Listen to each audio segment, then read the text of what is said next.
Hello, everyone, and welcome back to the channel and to Mr. Michael Reed's. Could you please give me thumbs up if my sound is good? You never know on these live streams, you could find out there's last minute hiccups before you get yourself going.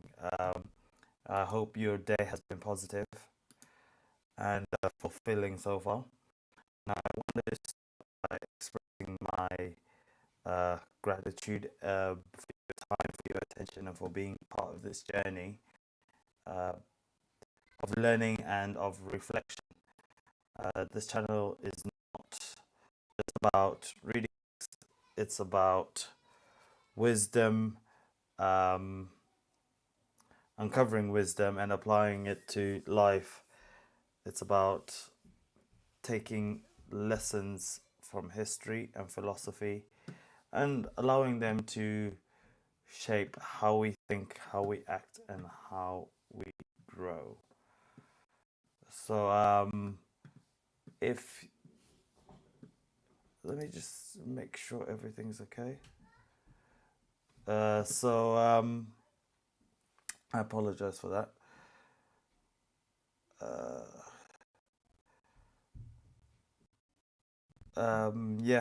Today we continue the exploration of with the chapter that reminds us of the power of consistent learning, deliberate practice, and self discipline.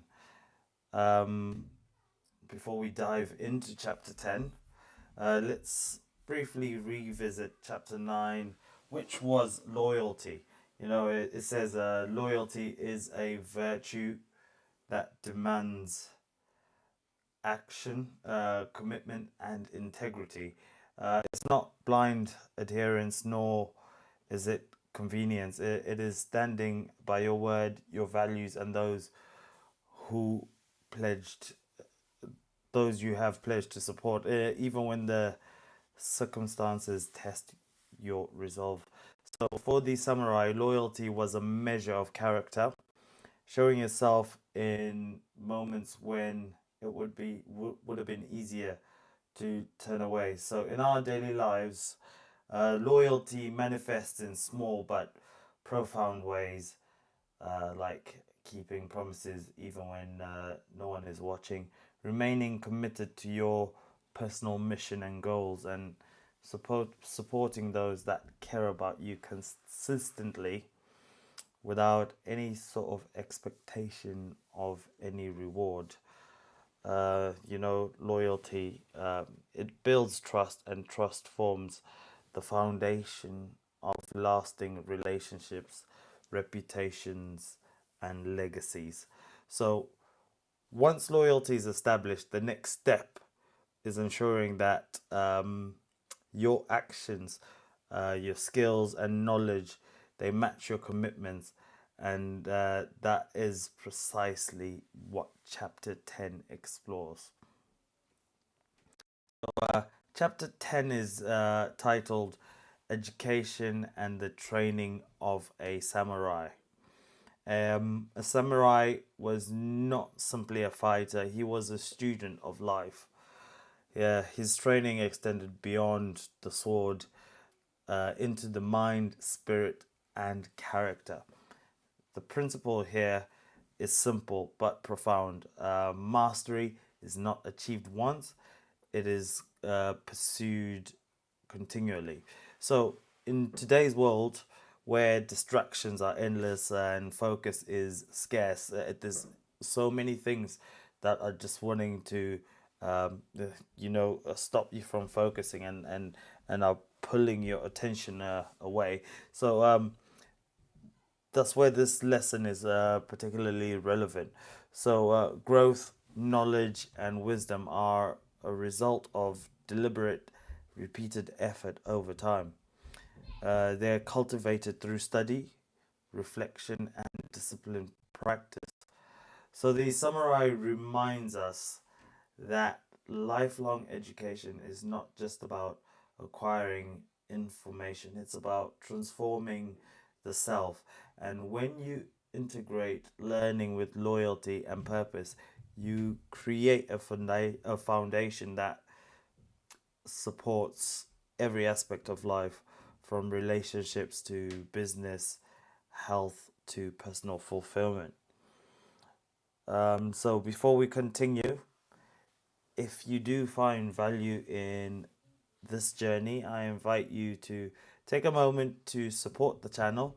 You know, like the video if it resonates, share it with someone um, who would benefit, and simply subscribe to join our ongoing exploration of wisdom and personal growth.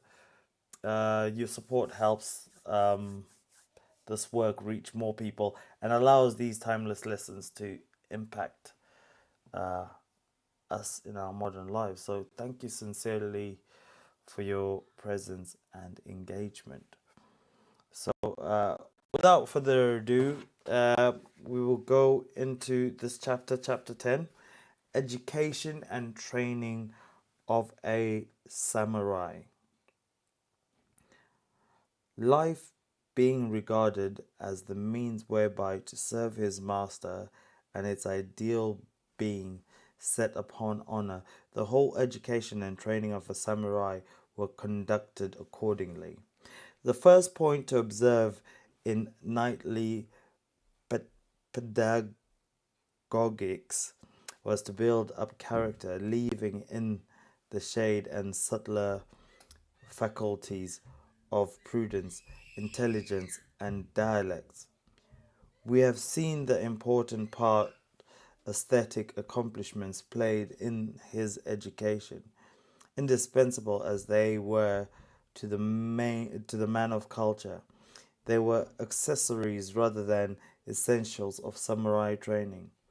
Intellectual superiority was, of course, esteemed, but the word chi, which was employed to denote intellectuality, meant wisdom in the first instance and placed knowledge only in a very subordinate place. The tripod that supported the framework of Bushido was said to be Qi, Jing, Yu, respectively, wisdom, benevolence, and courage. A samurai was essentially a man of action. Science was without the pale of his activity. He took advantage of it in so far as it concerned his profession of arms. Religion and theology were relegated to the priests. He concerned himself with them in so far as they helped to nourish courage. Like an English poet, the samurai believed, "'Tis not the creed that saves the man, but it is the man that justifies the creed." Philosophy and literature formed the chief part of his intellectual training, but even in the pursuit of these, it was not objective truth that he strove after. Literature was pursued mainly as a pastime, and philosophy as a practical aid in the formation of character, if not for the exposition of some military or political problem. From what has been said, it will not be surprising to note that the curriculum of studies, according to the pedagogics of Bushido, consisted mainly of the following: fencing, archery, jiu-jitsu or yawara, horsemanship, the use of the spear, tactics, calligraphy, ethics, literature, and history. Of these, jiu-jitsu and calligraphy may require a few words of explanation.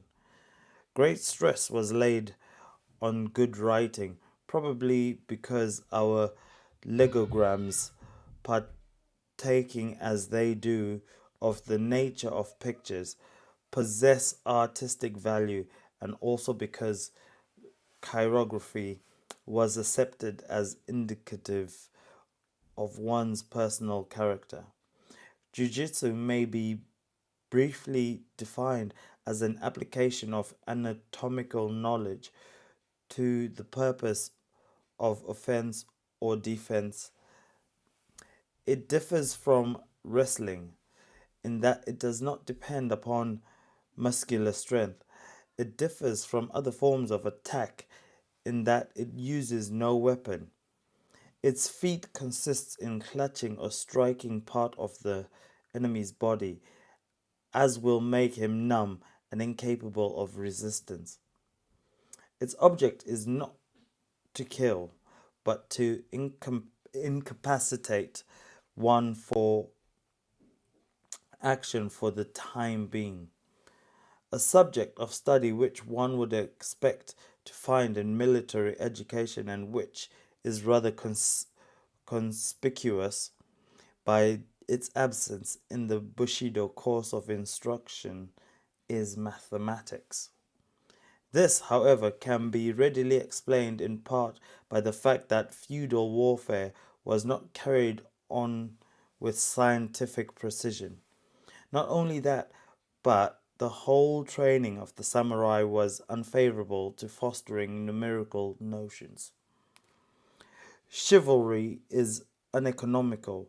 It boasts of penury.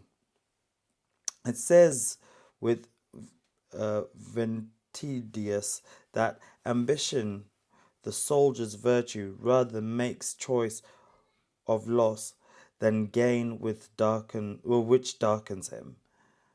Don Quixote takes more pride in his rusty spear and skin and bone horse than in gold and lands, and the samurai is in his hearty sympathy with his exaggerated confrere of La Mancha. He disdains money itself, the art of making or hoarding it. It is to him veritably filthy lucre. The hackneyed expression to describe the decadence of an age is that the civilians loved money and the soldiers feared death. Nigh guard niggard lines of gold and of life excites as much dis- disapprobation as their lavish use of paneg- panegyrist. Less than all things, says a current precept. Men must grudge money. It is by riches that wisdom is hindered. Hence, children were brought up with utter disregard of economy. It was considered bad taste to speak of it, and ignorance of the value of different coins was taken of good breeding. Knowledge of numbers was indispensable in the mustering of forces as well as in the distribution of benefices and fiefs. But the counting of money was left to meaner hands. In many feudatories, public finance was administered by a lower kind of samurai or by priests. Every thinking Bushi knew well enough that money formed the sinews of war, but he did not think of raising the appreciation of money to a virtue.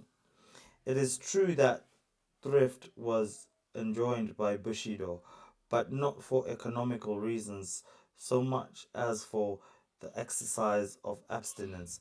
Luxury was thought the greatest menace to manhood, and severest simplicity was required of the warrior class, sumptuary laws being enforced in many of the clans. We read that in ancient Rome, the farmers of revenue and other financial agents were gradually raised to the rank of knights, the state thereby showing its appreciation of their service and of the importance of money itself. How closely this was connected with the luxury and avarice of the Romans may be imagined. Not so with the precepts of knighthood. These persisted in systematically regarding finance as something low as compared with moral and intellectual vocations. Money and the love of it being thus diligently ignored, Bushido itself could long remain free from 1,001 evils, of which money is the root. This is sufficient reason for the fact that our public men have long been free from corruption. But alas, how fast plutocracy is making its way in our time and generation. The mental discipline, which would nowadays be chiefly aided by the study of mathematics, was supplied by literary exegesis and deontological discussions. Very few abstract subjects troubled the mind of the young, the chief aim of their education being, as I have said, decision of character. People whose minds were simply stored with information found no great admirers. Of the three services of studies that Bacon gives for delight, ornament, and ability, Bushido had decided preference for the last, where their use was in judgment and the disposition of business. Whether it was for the disposition of public business or for the exercise of self control, it was with a practical end in view that education was conducted. Learning without thought, said Confucius, is labor lost. Thought without learning is perilous. When character and not intelligence, when the soul and not the head is chosen by a teacher for the material to work upon and to develop, his vocation partakes of a sacred character. It is the parent who has born me. It is the teacher who makes me man. With this idea, therefore, the esteem in which one's preceptor was held was very high. A man to evoke such confidence and respect from the young must necessarily be endowed with superior personality without lacking erudition.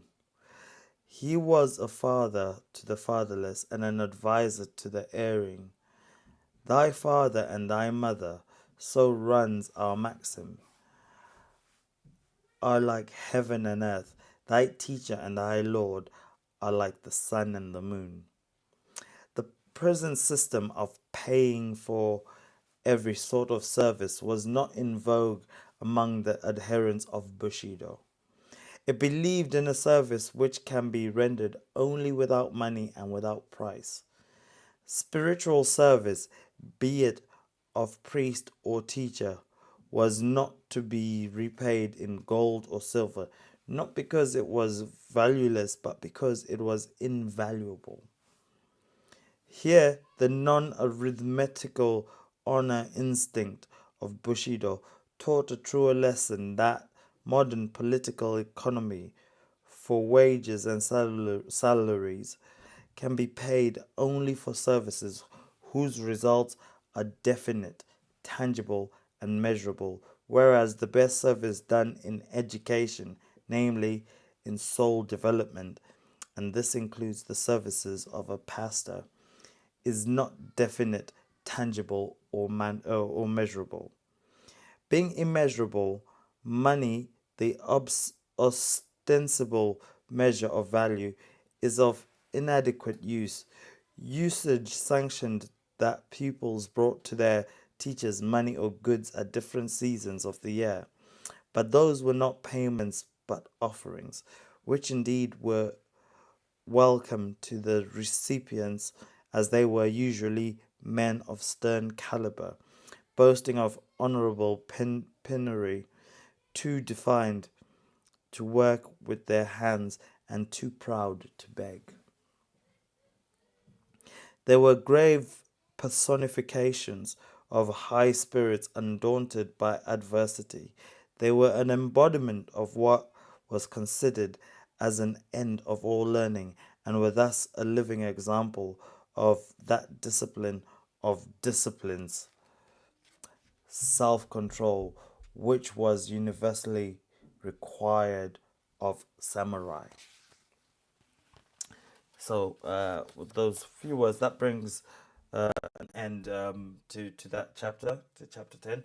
Now, let's pause and reflect on the deeper lessons of this chapter.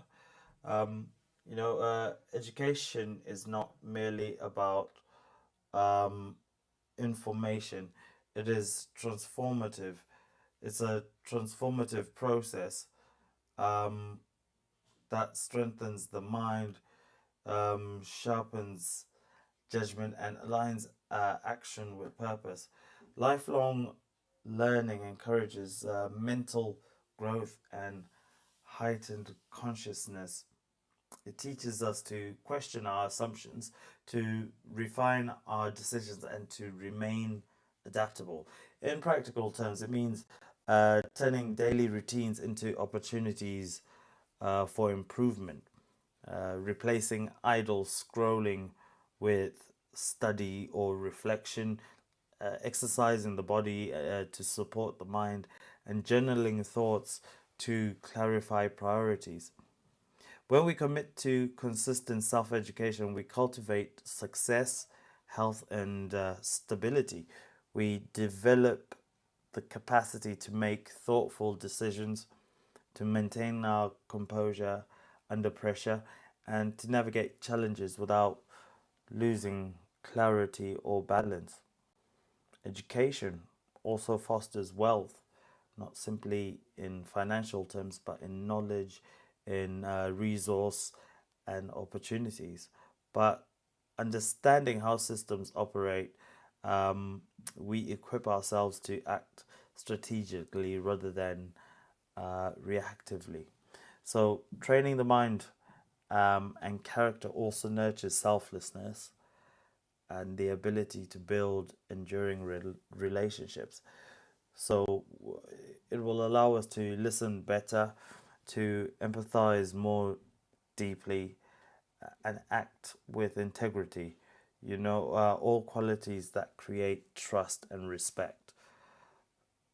Time management as well becomes a natural extension of this training.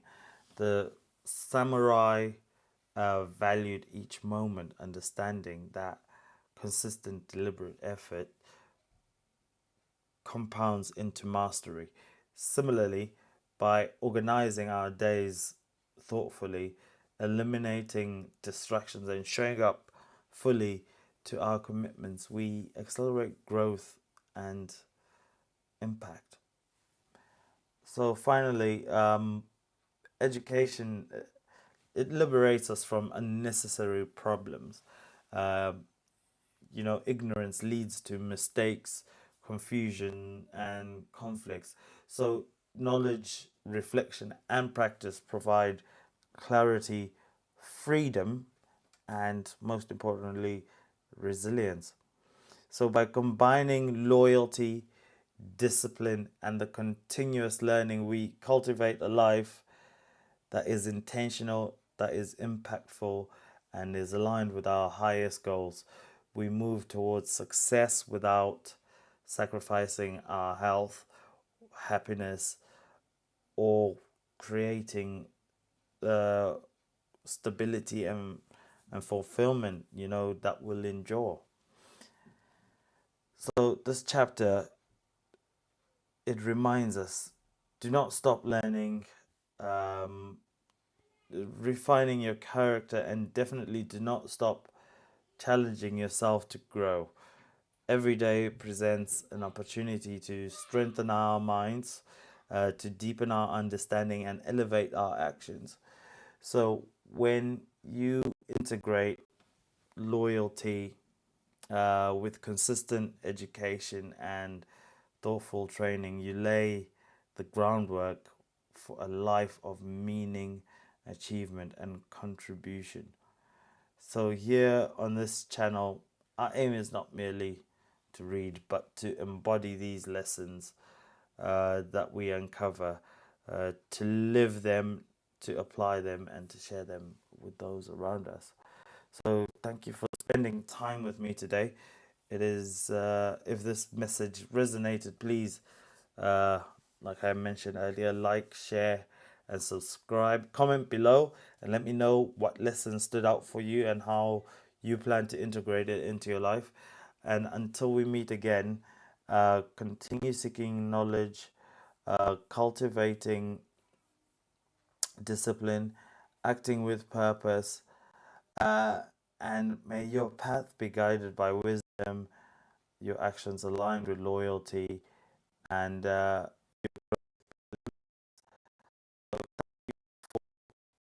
today on Michael Reed. And until the next one, which is going to be a great one, I will see you later. Take care.